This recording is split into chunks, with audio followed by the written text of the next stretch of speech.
Hello class. आज हम discuss करने वाले हैं spectroscopy. What is spectroscopy and basic principle of spectroscopy. तो first of all, what is spectroscopy? तो spectroscopy is a branch of science which deals with the study of interaction of electromagnetic radiation with matter. यानी spectroscopy, अगर हम word को ध्यान से देखें तो it is related to the spectrum. Spectrum means related to the light. मतलब कि अगर कोई इलेक्ट्रोमैग्नेटिक रेडिएशन किसी भी मैटर के साथ इंटरैक्ट करती है, सपोज मान लीजिए ये हमारा कोई मैटर है। मैटर इज़ एनीथिंग, कुछ भी हो सकता है। सॉलिड हो सकता है, आपका लिक्विड हो सकता है, गैस हो सकता है, कुछ भी हो सकता है। कोई सॉल्यूशन हो सकता है हमारा, तो कोई ऑर्गेनिक सॉल्यूशन हो गया या कुछ भी, कोई भी चीज़ जिसको हमने एनालाइज करना है। तो अगर उस मैटर के साथ मैटर पे कोई इलेक्ट्रोमैग्नेटिक रेडिएशन इंटरैक्ट करती है तो उसकी जो स्टडी है दैट इज़ कॉल्ड स्पेक्ट्रोस्कोपी। यानी कोई इलेक्ट्रोमैग्नेटिक रेडिएशन अगर मैटर के साथ इंटरैक्ट कर रही है तो उस इलेक्ट्रोमैग्नेटिक रेडिएशन में क्या चेंज आएगा, यानी वो मैटर क्या उसे एब्जॉर्ब कर लेगा या उसको स्कैटर्ड करेगा, रिफ्लेक्ट करेगा, या ये electromagnetic radiation as it is transmit हो जाएगी। यानी उस इलेक्ट्रोमैग्नेटिक रेडिएशन में क्या चेंज आएगा after the interaction with the matter, उसकी स्टडी को हम क्या कहते हैं, इस स्पेक्ट्रोस्कोपी। और स्पेक्ट्रोस्कोपी के हेल्प से हम किसी भी कंपाउंड के स्ट्रक्चर को डिटरमाइन कर सकते हैं। यानी किसी भी कंपाउंड की कंप्लीट स्टडी कर सकते हो। और कंप्लीट स्टडी में हमारे पास दो चीज़ें आती हैं। एक आता है qualitative study, qualitative and quantitative. Quantitative मतलब आप क्वालिटेटिव स्टडी भी कर सकते हैं एंड क्वांटिटेटिव स्टडी भी कर सकते हैं। क्वालिटेटिव का मतलब क्या है कि कंपाउंड किस चीज़ से बना हुआ है, उसकी क्वालिटीज़ क्या है। और क्वांटिटी का मतलब क्या है कि जिस भी चीज़ से, यानी जिस भी जो कंपाउंड है या उसमें जो मॉलिक्यूल्स हैं उनको कितनी क्वांटिटी में प्रेजेंट है। ठीक है। तो spectroscopy helps us to determine the chemical composition और structure of the compound qualitatively and quantitatively. ठीक है। या हम इसको इस तरह से दूसरे टर्म्स में भी एक्सप्लेन कर सकते हैं। Spectroscopy is the analysis of electromagnetic radiation scattered, absorbed, emitted by the molecule. यानी जब इलेक्ट्रोमैग्नेटिक रेडिएशन किसी भी मैटर के साथ इंटरैक्ट करती है तो आफ्टर द इंटरैक्शन उस इलेक्ट्रोमैग्नेटिक रेडिएशन में क्या चेंज आता है, या आइदर वो स्कैटर्ड हो जाए या एब्जॉर्ब हो जाए वो या एमिट हो जाए, तो उसमें जो भी चेंज आएगा उसकी स्टडी को हम क्या कहते हैं, स्पेक्ट्रोस्कोपी। ठीक है। तो हमने क्या देखा कि spectroscopy related to two terms. First is a electromagnetic radiation and second is matter. ठीक है। तो सबसे पहले हम ये देखते हैं कि what is electromagnetic radiation, EMR. EMR क्या है, इलेक्ट्रोमैग्नेटिक रेडिएशंस क्या होती हैं। तो EMR means electromagnetic radiation. Electromagnetic radiation is energy that is propagated through free space or through a material medium in the form of electromagnetic waves. पहले क्या था, पहले ये थॉट थी कि जो रेडिएशंस हैं या जो लाइट है वो स्ट्रेट लाइन में ट्रैवल करती हैं, लेकिन स्ट्रेट लाइन में ट्रैवल करने के बाद ये कई चीज़ों को डिस्क्राइब नहीं करती, जैसे कि स्कैटरिंग क्यों हो रही है, एब्जॉर्प्शन क्यों हो रहा है, डिफ्रैक्शन क्यों हो रहा है। तो फिर बाद में ये फिनोमिना आया कि जो इलेक्ट्रोमैग्नेटिक रेडिएशंस हैं वो वेव्स के फॉर्म में ट्रैवल करती हैं, यानी वो वेव्स के फॉर्म में ट्रैवल करती हैं। ठीक है। तो आइदर फ्री स्पेस और किसी भी मीडियम के थ्रू वो इलेक्ट्रोमैग्नेटिक वेव्स के फॉर्म में ट्रैवल करती हैं। तो ये वेव्स कौन कौन सी हो सकती हैं, just like a radio waves, UV visible light, infrared light, gamma radiations, microwave etcetera. ठीक है। तो इलेक्ट्रोमैग्नेटिक रेडिएशन एक्चुअली में वेव्स आर और light travels in space in the form of oscillating electric field, and this electric field generates magnetic field at the right angle to itself. यानी कि जब ये waves travel करती हैं space में तो वेव्स के फॉर्म में ट्रैवल करती हैं और ये जस्ट लाइक अ ऑसिलेटिंग इलेक्ट्रिक फील्ड के फॉर्म में ट्रैवल करती हैं, इस तरह से। ठीक है। और ऑसिलेटिंग इलेक्ट्रिक फील्ड की वजह से ये एक मैग्नेटिक फील्ड भी जनरेट करती हैं। यानी जो इलेक्ट्रोमैग्नेटिक रेडिएशंस हैं या जो वेव्स हैं उनके ऊपर इलेक्ट्रिक और मैग्नेटिक दोनों ही फैक्टर्स का इफेक्ट पड़ता है। And electric and magnetic field जो है वो एक दूसरे के परपेंडिकुलर होती हैं, 90 डिग्री एंगल पे होती हैं। जैसे अगर मान लीजिए ये हमारा इलेक्ट्रिक वेक्टर है तो इसके जस्ट 90 डिग्री एंगल पे हमारा मैग्नेटिक वेक्टर होता है। तो both are travelled in the form of waves electrically and magnetically, और दोनों एक दूसरे से 90 डिग्री के एंगल पे होते हैं। That is the electromagnetic radiation. ये इलेक्ट्रोमैग्नेटिक रेडिएशंस जो हैं वो डिफरेंट काइंड्स की होती हैं, जिसे हम कैरेक्टराइज करते हैं on the basis of their wavelength range. ठीक है। तो before starting the concept of spectroscopy and different types of electromagnetic radiations, हम सबसे पहले ये देखते हैं कि कुछ टर्म्स हैं जो इन्वॉल्व हैं इलेक्ट्रोमैग्नेटिक रेडिएशंस में। That means terminology involved in electromagnetic radiations. ठीक है। तो कुछ इंपॉर्टेंट टर्म्स हैं जो बार बार स्पेक्ट्रोस्कोपी में यूज होती हैं। जैसे फर्स्ट टर्म है हमारे पास वेवलेंथ। ठीक है। Wavelength which is represented by lambda. Wavelength क्या होता है?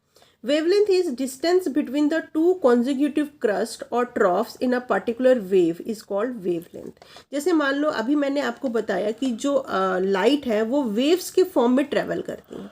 तो ये वेव्स के फॉर्म में ट्रेवल कर रही हैं, जिसमें ये जो आपके वेव्स में जो ये ऊपर वाला पोर्शन है इसको हम कहते हैं क्रस्ट और नीचे वाले को कहते हैं ट्रॉफ। ठीक है। तो वेवलेंथ क्या है? It is the distance between two consecutive crust. जैसे ये आपका क्रस्ट है और ये क्रस्ट है, इनके बीच का जो डिस्टेंस होगा, टू कॉन्जिक्यूटिव क्रस्ट के बीच का जो डिस्टेंस है दैट इज कॉल्ड वेवलेंथ, जिसे हम लैम्डा से रिप्रेजेंट करते हैं। या दो ट्रॉफ के बीच का जो डिस्टेंस है उनके बीच का जो डिस्टेंस है दैट इज कॉल्ड वेवलेंथ। ठीक है। तो wavelength is a distance between the two consecutive crust और ट्रॉफ इज अ वेवलेंथ, और इसे हम रिप्रेजेंट करते हैं जनरली माइक्रोमीटर से, नैनोमीटर से और एंगस्ट्रॉन से। ठीक है। तो वेवलेंथ हमारे पास टू टाइप्स की वेवलेंथ होती हैं। एक होता है हमारे पास लॉन्गर वेवलेंथ और दूसरा होता है हमारे पास शॉर्टर वेवलेंथ।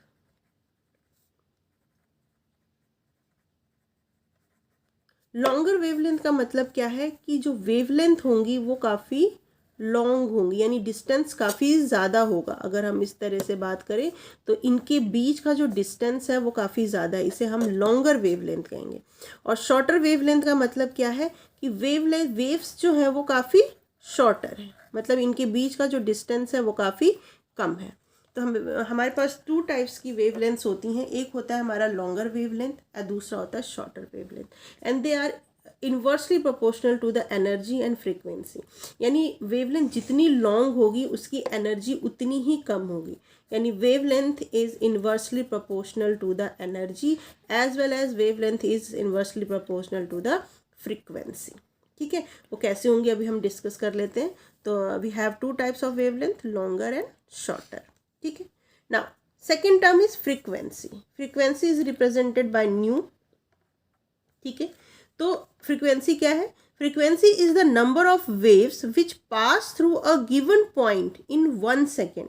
मतलब अगर मान लो कि ये हमारी वेव्स हैं इस तरह से, तो एक पॉइंट से, मान लो इसे मैंने एक पॉइंट ले लिया, तो एक पॉइंट से 1 सेकेंड में कितने नंबर ऑफ वेव्स पास हो रही हैं, यानी 1 सेकेंड में कितनी वेव्स पास हुई, दैट इज इट्स फ्रीक्वेंसी।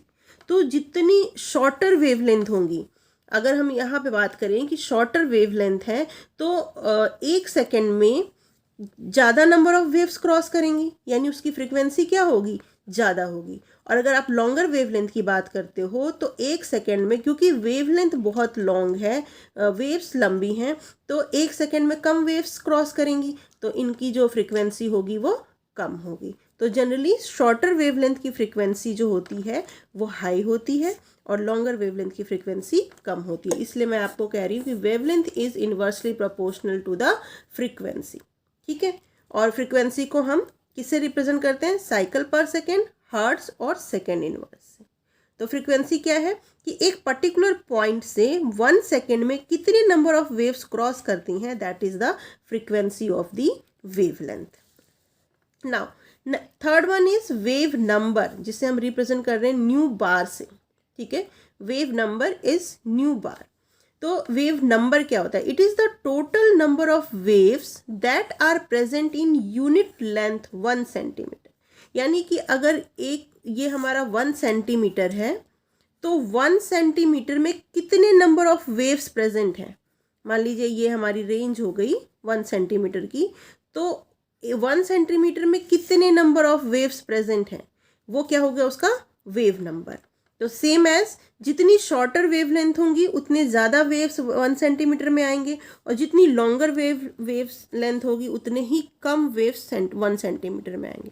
तो again wave number is inversely proportional to the wavelength. Wavelength जितनी शॉर्टर होगी वेव नंबर उतनी ही ज़्यादा होंगी, क्योंकि 1 सेंटीमीटर में उतनी ही ज़्यादा वेव्स कवर हो जाएंगी, और अगर वेव लेंथ जितनी लॉन्गर होंगी उनका वेव नंबर उतना ही कम होगा। तो wave number is inversely proportional to the wavelength. It is also expressed in centimetre inverse. Fourth term is velocity. Velocity it is represented by c, speed of light, तो उसे हम velocity से relate करेंगे। तो velocity क्या होती है? Velocity is the linear distance travelled by a wave in 1 second. 1 second में वेव कितना डिस्टेंस ट्रेवल कर रही है, that is the velocity of the radiation और लाइट। इसे हम एक्सप्रेस करते हैं मीटर पर सेकेंड में, यानी 1 सेकेंड में कितना डिस्टेंस ट्रेवल किया वेव ने, that is the velocity of the radiation. और ये किसके इक्वल होती है? Velocity is equal to wavelength into frequency. यानी अगर आप वेवलेंथ और फ्रीक्वेंसी को मल्टीप्लाई करोगे तो आपकी वेलोसिटी निकल आएगी। That means c is equal to lambda nu, ठीक है। और न्यू की वैल्यू क्या होती है? हमने अभी देखा था कि न्यू इज इनवर्सली प्रोपोर्शनल, यानी nu is equal to 1 by lambda होती है, ठीक है। या उसे हम लिख सकते हैं कि अगर यहाँ से हम न्यू की वैल्यू निकालें, न्यू की वैल्यू निकालो तो लैम्डा यहाँ चला आएगा, c अपॉन लैम्डा, ठीक है। And we know that nu bar is equal to 1 upon lambda. अभी हमने पीछे बढ़ा कि wave number is inversely proportional to the wavelength, इसे हम nu bar is equal to 1 by lambda भी लिख सकते हैं। तो बस ये 1 बाय लैम्डा की वैल्यू हम यहाँ पे पुट कर दें। तो 1 बाय लैम्डा की वैल्यू जब आप यहाँ पुट करोगे तो क्या आ जाएगा? Nu is equal to c nu bar, that is the relation between the frequency, velocity and wave number, ठीक है। तो दैट इज द रिलेशन। उसके बाद लास्ट टर्म है energy express possessed by the wave, यानी वेव में कितनी energy present होती है। तो according to the Planck's equation we know that E is equal to h nu. H क्या है हमारा यहाँ पे? H is the Planck's constant, जिसकी वैल्यू होती है 6.625 इंटू 10⁻34 जूल सेकेंड। और जो आपका c है यहाँ पे, c is the velocity of wave and lambda is wavelength of radiations. तो हम यहाँ पे वैल्यू पुट कर दें। अभी हमने न्यू की वैल्यू क्या निकाला था? न्यू इज इक्वल टू होता है c अपॉन लैम्डा। ये हमने यहाँ से निकाला कि nu is equal to c upon lambda. तो न्यू की वैल्यू पुट कर दो आप यहाँ पे, E is equal to h c upon lambda, ठीक है। तो ये that is the relation between the energy, velocity and wavelength. यानी एनर्जी इज इक्वल टू क्या होगा? H c upon lambda. इससे हम ये भी बता सकते हैं Planck constant, h is the Planck constant, c is the velocity of wave and lambda is the wavelength. तो आप ये भी लिख सकते हो कि E इज इक्वल टू क्या होता है? Inversely proportional to the lambda, ठीक है।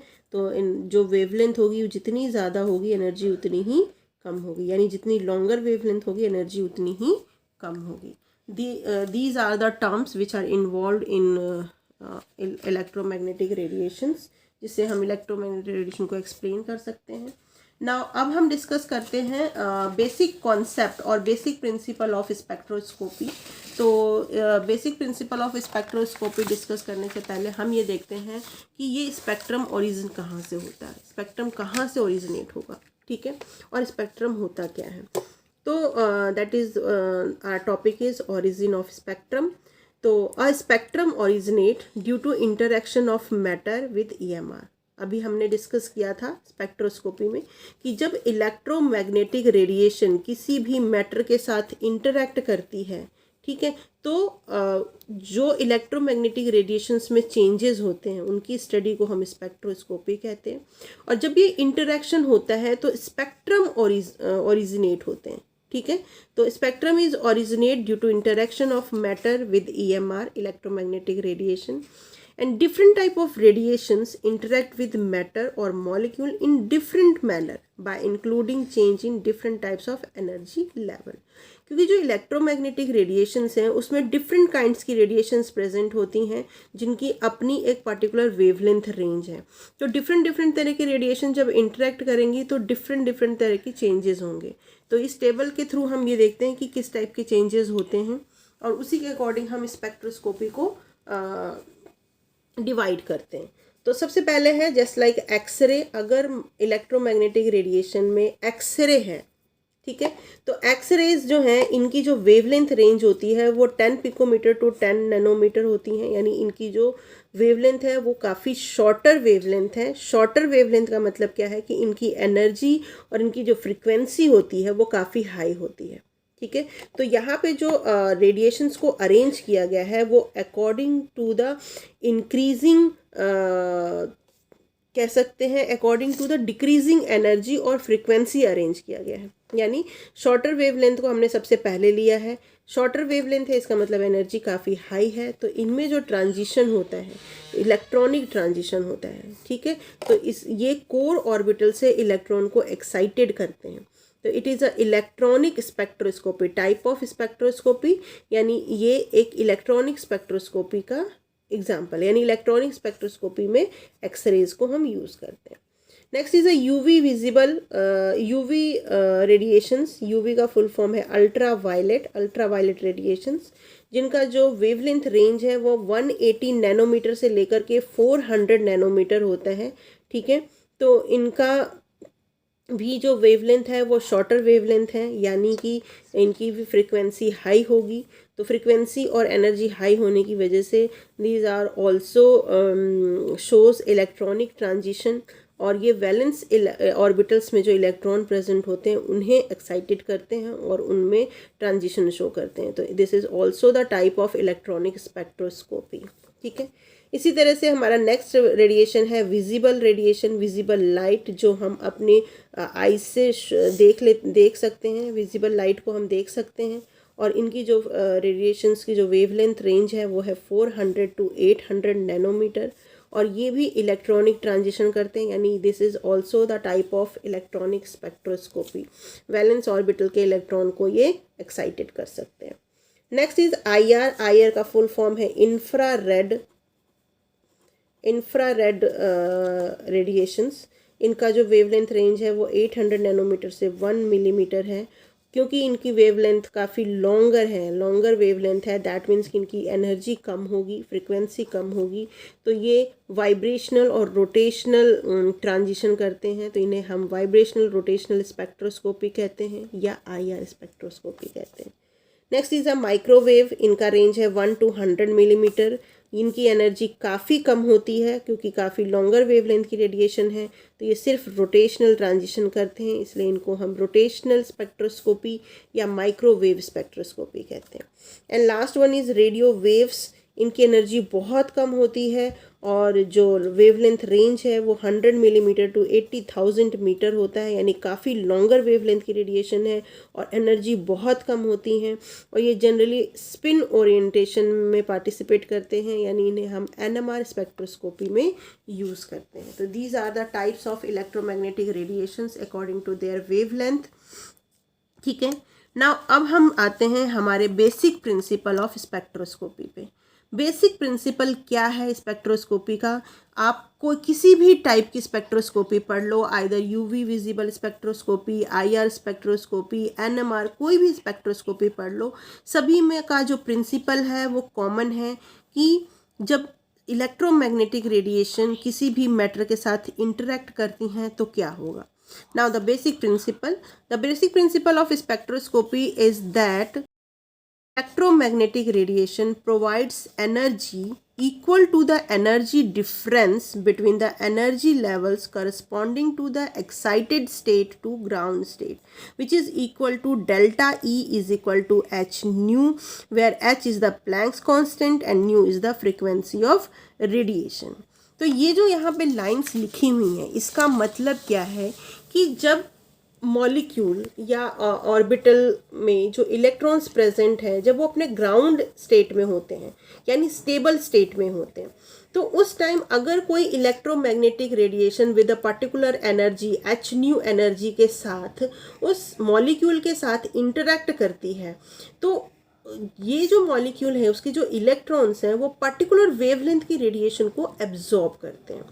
आफ्टर द एब्जॉर्प्शन, ये जैसे ही एब्जॉर्ब करेंगे किसी पर्टिकुलर वेवलेंथ की रेडिएशन को, यानी वो एनर्जी को एब्जॉर्ब कर रहे हैं, तो आफ्टर एब्जॉर्प्शन इनकी एनर्जी इंक्रीज कर जाती है और ये एक्साइटेड हो जाते हैं. एक्साइटेड होने के बाद they get excited and goes jump to the excited energy level, यानी ये हायर एनर्जी लेवल में जंप करेंगे और ग्राउंड लेवल से हायर लेवल में जाने के लिए उन्हें कितनी एनर्जी रिक्वायर्ड होती है, that energy is equal to the energy difference between the ground energy level and excited energy level. यानी E1 से E2 पे जाने के लिए उन्हें कितनी एनर्जी चाहिए, तो हम वो निकालेंगे E2 माइनस E1 इज इक्वल टू डेल्टा E. यानी उन्हें delta E amount of energy की रिक्वायरमेंट है from ground state to higher energy level, तो वो उतनी ही एनर्जी को यूज़ करते हैं या एब्जॉर्ब करते हैं. तो जो ये एच न्यू है, यानी ये जो एनर्जी है वो किसके इक्वल होगी, डेल्टा E के इक्वल होगी, यानी वो उतनी ही एनर्जी चाहिए ग्राउंड स्टेट से एक्साइटेड स्टेट में जाने के लिए. So delta is always equal to the h nu. तो जब electromagnetic radiation h nu energy के साथ इंटरेक्ट करेगी मॉलिक्यूल्स में, तो मॉलिक्यूल के इलेक्ट्रॉन्स उस एनर्जी को एब्जॉर्ब करके ग्राउंड एनर्जी लेवल से हायर एनर्जी लेवल में जंप करते हैं और वो किसके इक्वल होगा, energy difference between the both energy levels. इस टाइम पे वो एक्साइटेड स्टेट में है, यानी यहाँ पे वो अनस्टेबल है. ठीक है, तो हर जो इलेक्ट्रॉन है वो स्टेबिलिटी गेन करना चाहेगा, तो वो क्या करेगा, दोबारा एक्साइटेड स्टेट से वापस आएगा ग्राउंड एनर्जी लेवल में. तो एक्साइटेड स्टेट से जब ग्राउंड एनर्जी लेवल में वो रिटर्न हो रहा है, तो जो उसके पास एक्स्ट्रा एनर्जी प्रेजेंट है वो उसे वेव्स के फॉर्म में या रेडिएशंस के फॉर्म में एमिट करता है. ठीक है, तो जो रेडिएशंस एमिट हुई हैं उसे हम कहते हैं एमिशन. ठीक है, और जो एनर्जी उसने एब्जॉर्ब की है, यानी एच न्यू एनर्जी उसने एब्जॉर्ब की है, तो इस प्रोसेस को हम क्या कहते हैं, एब्जॉर्प्शन. तो हमारे पास यहाँ पे दो फिनोमिना हो रही है. एक हो रहा है एब्जॉर्प्शन, जहाँ पे वो पर्टिकुलर वेवलेंथ की रेडिएशन या पर्टिकुलर एनर्जी की रेडिएशन को वो एब्जॉर्ब कर रहा है और ग्राउंड लेवल से हायर लेवल पे जा रहा है. This phenomena is called absorption और एब्जॉर्प्शन स्पेक्ट्रा. और जब वो हायर लेवल से ग्राउंड लेवल में वापस आ रहा है bye releasing extra energy in the form of wave, तो उस प्रोसेस को हम क्या कह रहे हैं, एमिशन स्पेक्ट्रा और emission process. That is the basic principle of the spectroscopy. ठीक है, तो यहाँ पे यही चीज़ यहाँ पे एक्सप्लेन की हुई है कि the electron in a molecule और atom undergoes transition from lower energy to higher energy level with the absorption of photon और h nu of energy and results absorption spectrum. ये क्या दे रहे हैं, absorption spectrum. When electron in a molecule returns to the ground state, energy is released.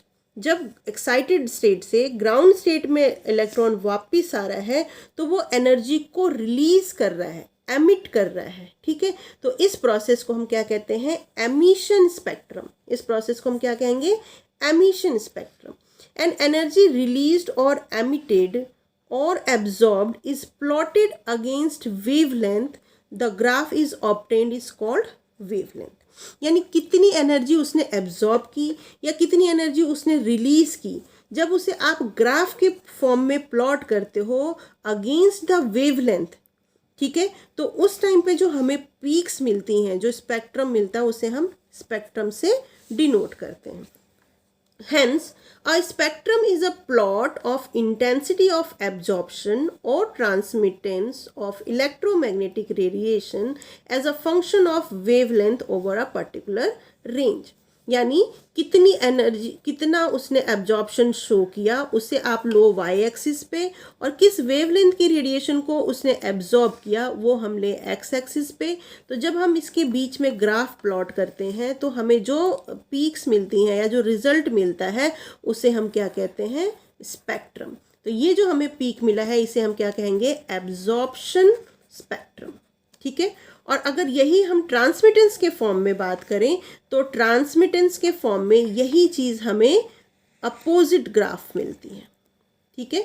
क्यों? क्योंकि absorption is inversely proportional to the transmittance. ये हमेशा हमने याद रखना है कि एब्जॉर्प्शन ट्रांसमिटेंस के अपोजिट होता है, तो इसका हमें अपोजिट ग्राफ मिलता है. That is the basic principle of spectroscopy. I hope आपको क्लियर हुआ होगा. Thank you.